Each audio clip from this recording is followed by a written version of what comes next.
Awakening the Guardian.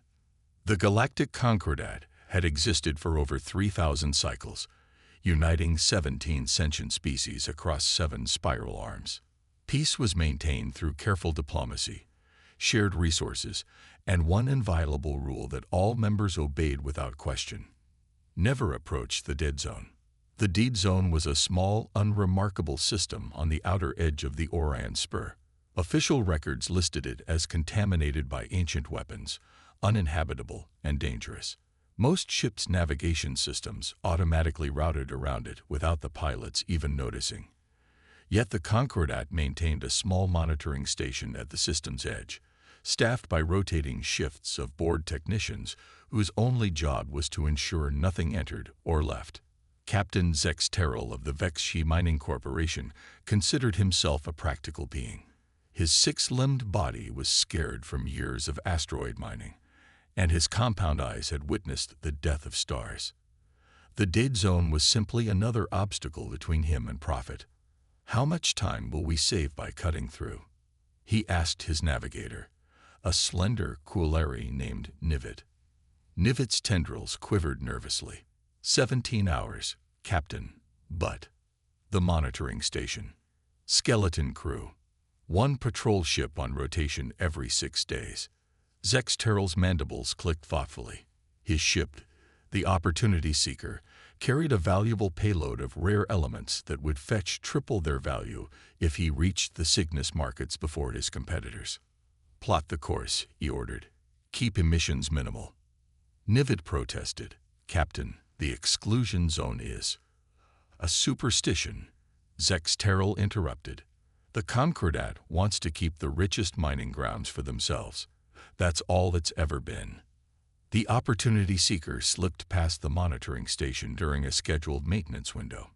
Within hours, they were deep in the dead zone, sensors scanning for the supposed hazards.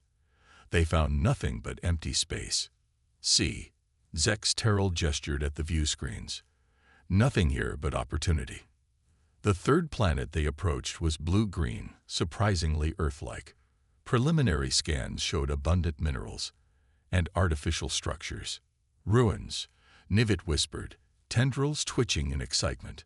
"Free Concordat technology." Zex Terrell's mandibles clicked rapidly. Salvage rights to ancient tech would be worth more than their entire cargo hold. "Take us down."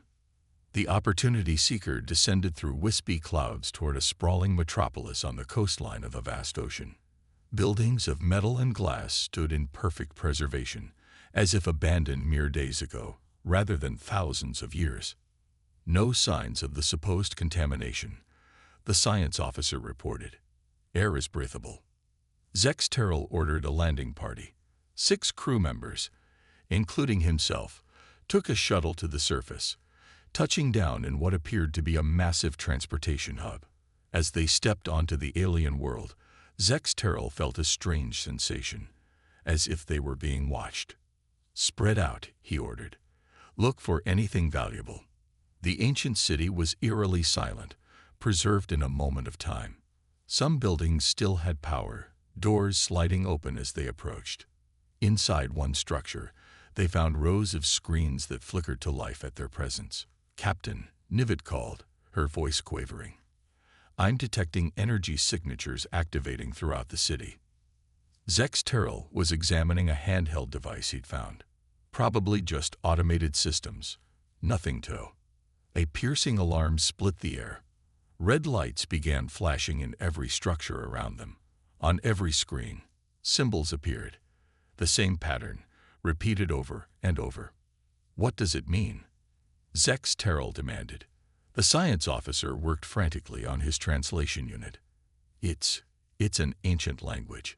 It says, perimeter breach. Guardian protocol activated." The ground beneath them trembled. In the distance, something massive was rising from beneath the city, a structure that hadn't been visible from orbit. Metal panels slid away, revealing a launch silo the size of a small mountain. "Back to the ship," Zex Terrell ordered, suddenly understanding the Concordat's warnings. They ran for the shuttle, but halfway there, the air around them shimmered. Humanoid figures materialized, blocking their path. They were tall, bipedal, with smooth armor that reflected the sunlight. Their faces were hidden behind featureless helmets. Unknown species detected. A mechanical voice stated, "Analyzing." The beings didn't move as the mining crew drew weapons.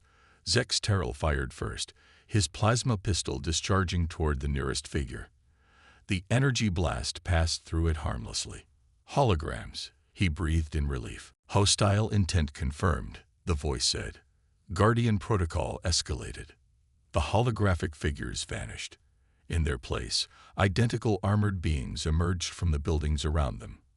But these were solid, real.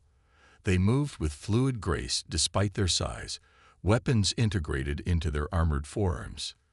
The mining crew never reached their shuttle. The Opportunity Seeker in orbit received one final transmission. Terrell's voice, usually confident, now filled with terror. "They're waking up. The dead zone, it's not dead. It's theirs." Then silence. In orbit, the crew watched in horror as the massive silo door completed its opening sequence. Something was launching. Not a missile, but a ship. An enormous vessel of sleek, dark metal rose from the planet's surface, pulsing with blue energy along its hull. It was followed by another, and another. The fleet had been dormant, not destroyed, waiting. The Opportunity Seeker turned to flee, pushing engines beyond safety limits. They almost made it to the edge of the system when the first human warship caught up with them. There was no communication, no warning. A single energy pulse engulfed the mining vessel, and it was gone. At the monitoring station, alarms blared as sensors detected massive energy spikes from within the dead zone. The board technicians suddenly found themselves on the front line of the nightmare. They managed one emergency transmission to the Concordat Council before their Station 2 was reduced to scattered atoms. The transmission contained only 5 words. "The humans are awake. They know. The Empire responds." The Galactic Concordat Council chamber was in chaos. Representatives from 17 species shouted over one another, demanding explanations, assigning blame, or proposing desperate military responses. Grand Arbiter Tolvek, the ancient Medusan who had led the council for over a century, pounded his crystalline gavel repeatedly. "Order," he boomed, his voice amplified through the chamber. "We will have order." The room gradually quieted. Tolvek's 12 eyes surveyed the assembled representatives, settling finally on Admiral Krelvax of the Concordat Defense Force. "Admiral, your assessment."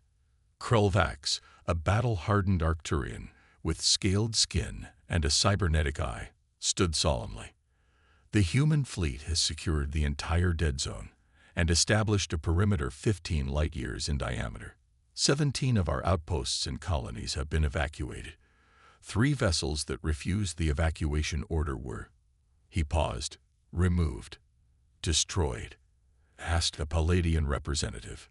"No, they simply vanished from our sensors. No debris, no energy signatures, just gone." Murmurs rippled through the chamber. Tolvek raised a limb for silence. "Have they made any demands? Any communication at all?"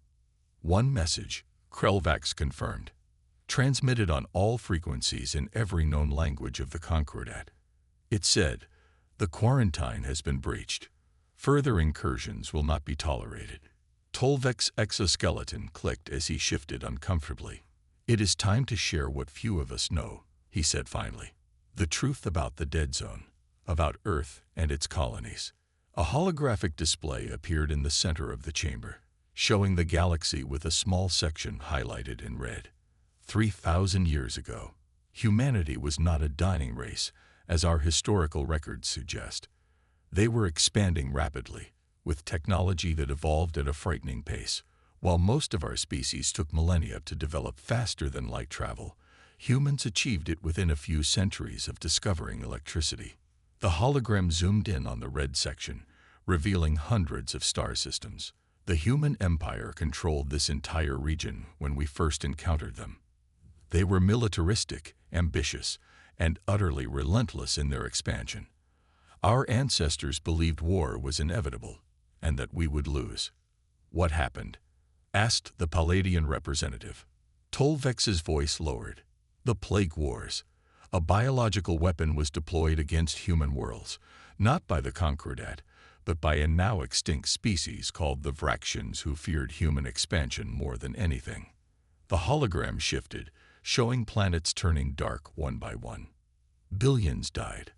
But rather than seek revenge, the surviving humans did something unexpected. They quarantined themselves, sealing off their territory, and demanding that no species ever approach their space again. They established the dead zone as a buffer and warning. And we agreed. Someone asked. We had no choice. Admiral Krelvax interjected. Their technology was far beyond ours. The Concordat's founding charter includes the exclusion of human space as its first principle, not from fear, but from respect for their wishes. Tolvex nodded. For 3,000 years, we've honored that agreement. Until now. The chamber fell silent as the implications sank in. They had not merely violated a regulatory zone. They had broken the oldest treaty in galactic history.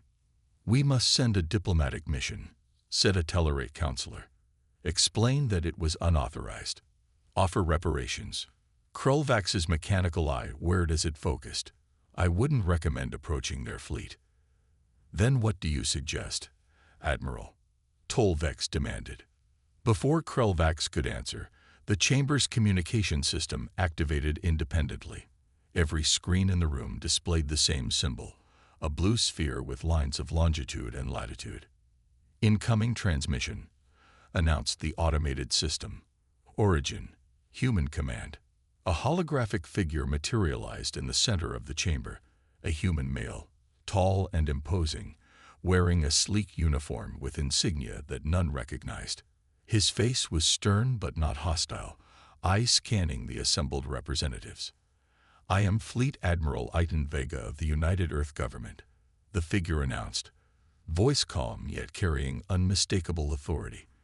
After 3,000 years of isolation, we find ourselves reluctantly re-engaging with the galactic community due to your incursion into our space. Tolvex rose.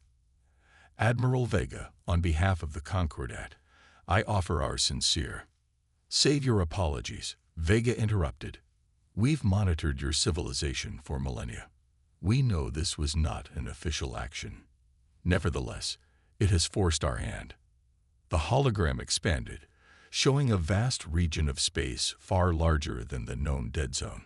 Thousands of star systems illuminated, connected by lines of transit. The human empire didn't die out, Vega continued. We expanded inward, away from your civilization. What you call the dead zone is merely our border outpost. Our actual territory extends through what you consider unexplored space. Gasps and murmurs filled the chamber. The human empire was not a remnant. It was a galactic superpower that had simply chosen isolation. The quarantine was for your protection as much as ours, Vega explained. The bioweapon that the Vraxians deployed against us mutated our biology. We adapted, evolved. The average human now lives 500 years. Our neural capabilities exceed your most advanced AI systems. And our military technology. He paused. Well, you've seen a small demonstration. Tolvex found his voice. What are your intentions, Admiral?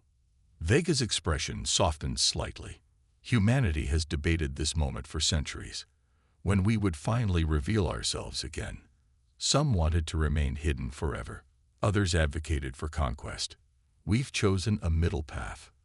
A new image appeared. A space station of enormous proportions, positioned at the edge of the former dead zone. This is Gateway Station. It will serve as a neutral zone for diplomatic relations and controlled trade between our civilizations.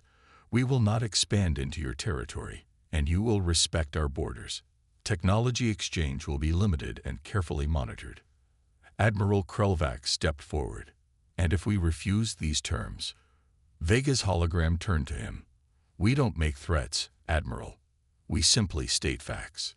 Humanity could have conquered the Concordat at any point in the last millennium.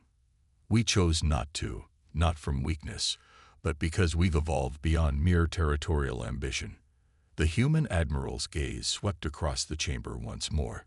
You have 30 days to send your diplomatic representatives to Gateway Station. We look forward to peaceful relations, but we are prepared for any eventuality. The hologram vanished, leaving the council in stunned silence. Later, as the Concordats' hastily assembled diplomatic team prepared for their journey to Gateway Station, Admiral Krelvax stood with Tolvex in the observation deck, watching the stars. "Do you believe them?" Krelvax asked. "That they could have conquered us at any time?" Tolvex's ancient eyes reflected the distant light of 1,000,000 suns. "I believe that any species that chooses isolation when they could have empire has evolved wisdom beyond our understanding." In the darkness of space, the first Concordat vessels approached Gateway Station, where representatives of humanity waited to reforge connections broken 3 millennia ago. The quarantine was over. A new age had begun. And throughout the galaxy, a new truth spread among all sentient beings. The humans had never gone extinct. They had simply been waiting, growing stronger, watching from the shadows until the day they were needed again. The sleeping giant had awakened.